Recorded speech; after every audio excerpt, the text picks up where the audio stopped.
I want to talk about this game that's been making waves with a lot of people over the last couple of days. Palworld. I believe that's how you pronounce it. It's Palworld.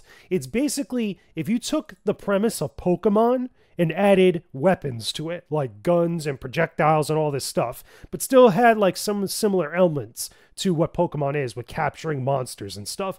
And the reason why it's getting a lot of attention outside of it being such a ridiculous premise is that there's been a lot of people pretty upset at the developers of Palworld that look like they're plagiarizing designs for various Pokemon. And when you start looking at some of this stuff that people are pointing out, you're starting to see that they might actually have a legit case for stuff like this.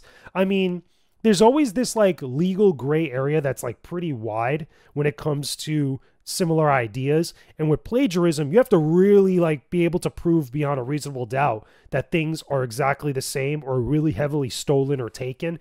And while there are similar designs, which I could see, again, you're looking at all these like stuff that's embedded on this IGN story of people just pointing out like, hey, this is stuff taken from all these other designs all the way over here. And you could kind of agree. It's like, yeah, that is pretty ridiculous. But again, like, is the Pokemon Company really going to take this developer of Palworld, which the developer of Palworld, where's the actual name of it? I'm pretty sure they have it on here. Something like that. It's, again, Steam name.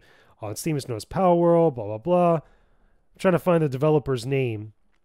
But basically, I don't know if Pokemon or just Nintendo in general or the Pokemon Company is really going to take them to court for that. Okay, as for developer, Pocket Pair, that's the name of the company that develops Palworld.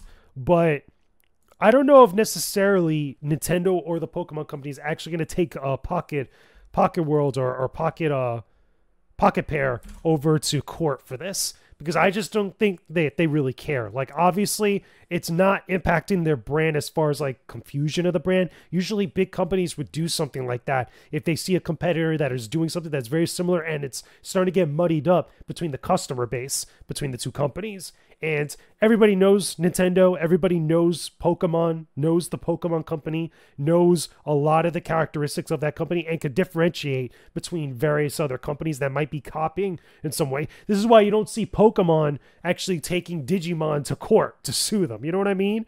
I mean, there's a whole beef with fandom amongst that type of stuff. That's very complicated. That's like fandom politics to like the utmost degree. Are you a Pokemon fan or are you a Digimon fan?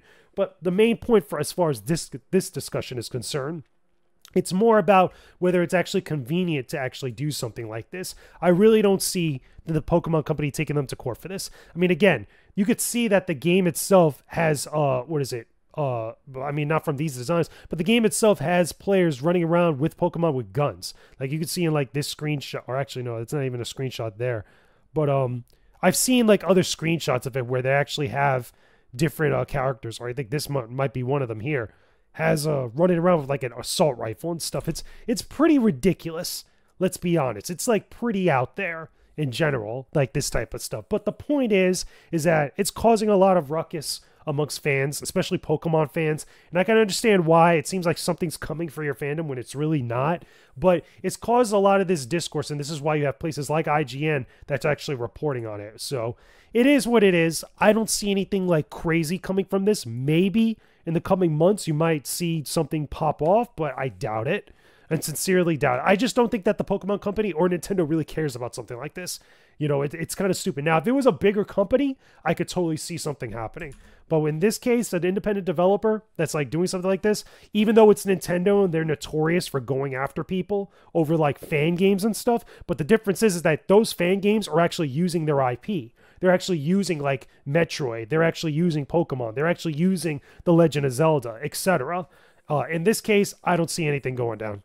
I don't see people caring, you know, over there at those companies. I don't see them going to court. So that's just my opinion on the matter. Let me know some of your thoughts about this down below in the comment section. Do you think that Nintendo should sue Pocket Pair? Do you think that they should not care? Do you think that Pokemon fans are overreacting? Because I'm starting to see like part of that discussion happening amongst various different places.